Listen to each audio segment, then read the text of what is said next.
માસૂમની જિંદગીની લડાઈ, ચારે બાજુ માત્ર ને માત્ર પાણી.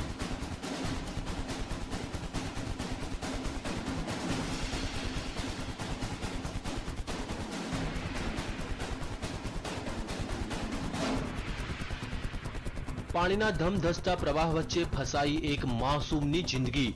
મોતની લહેરો વચ્ચે જીવન અને મરણ વચ્ચે ઝોલા ખાતી માસૂમની જિંદગી.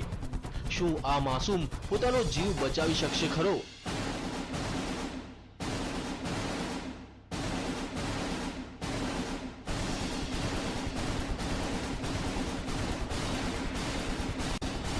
માસૂમ મોતને આપી શકશે માત?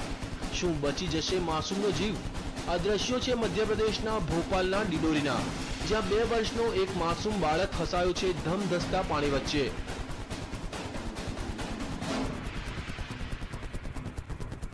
આ બાળક રમતો રમતો આ નદીમાં પહોંચી ગયો અને અચાનક પાણીનો પ્રવાહ વધી જતા તે અટવાઈ પડ્યો.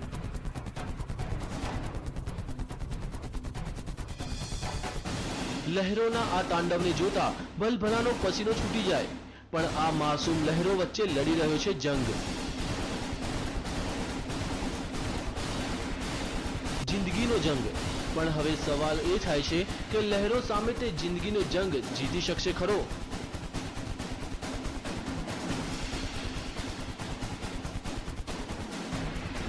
તેને કોઈ પણ ભોગે પોતાનો જીવ બચાવવો છે. તેને નદીના પ્રવાહની કોઈ પરવાહ નથી. તે તો તોફાની લહેરોને આપી રહ્યો છે ટક્કર.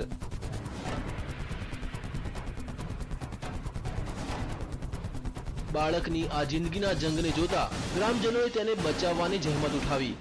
માસૂમને બચાવવાનું રેસ્ક્યુ ઓપરેશન.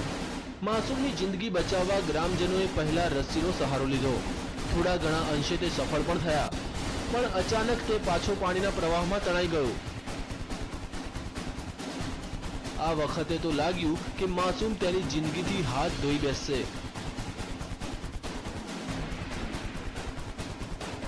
પણ ગ્રામજનોએ હિંમત ન હારી અને નદીમાં ઝંપલાવ્યું અને તરતા તરતા માસૂમ સુધી તે પહોંચવામાં સફળ થયા.